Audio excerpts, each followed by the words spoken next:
Un espoir est né en Polynésie française. Juste là, sous l'eau. Les scientifiques ont fait une découverte qui pourrait bien sauver des récifs coralliens dans le monde. On vous raconte.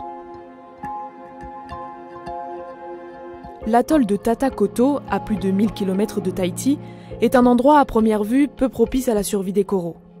C'est un lagon semi-fermé avec peu d'échanges d'eau avec l'extérieur, ce qui provoque des variations de température extrêmes qui peuvent être fatales aux coraux. Et pourtant, c'est assez surprenant lorsqu'il y a eu un épisode de blanchissement en 2016. Les bénitiers et certains coraux sont morts, mais il en reste quand même dans le lagon malgré des températures très élevées. Et du coup, c'est vrai que ça a suscité une curiosité de se dire comment ces coraux arrivent à vivre dans cet atoll où la température elle est très chaude. Pour comprendre, les scientifiques ont fait 6 missions différentes depuis 2021.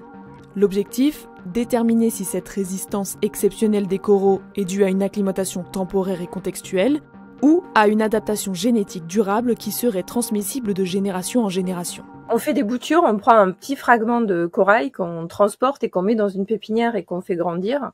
Au bout de 18 mois, on est capable de voir si on arrive à faire des élevages résistants.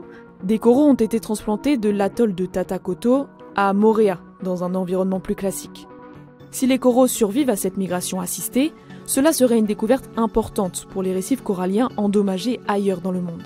Ces coraux et ce lagon peut devenir en quelque sorte une source de super coraux que l'on pourrait transplanter dans les îles où les vagues de chaleur ont un fort impact pour essayer de faire en sorte que lors des prochaines vagues de chaleur, on n'ait pas de mortalité corallienne. Cette découverte est importante car les récifs coralliens, en première ligne du dérèglement climatique, sont en danger. Selon le dernier rapport du GIEC, plus de 90% des récifs pourraient disparaître d'ici 2050.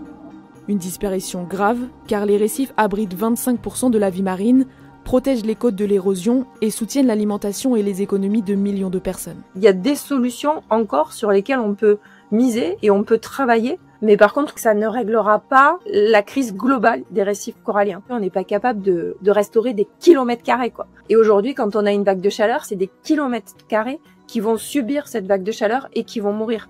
Donc en fait, ces solutions-là vont nous permettre de préserver des petites zones récifales en attendant, en quelque sorte, que des accords internationaux soient menés.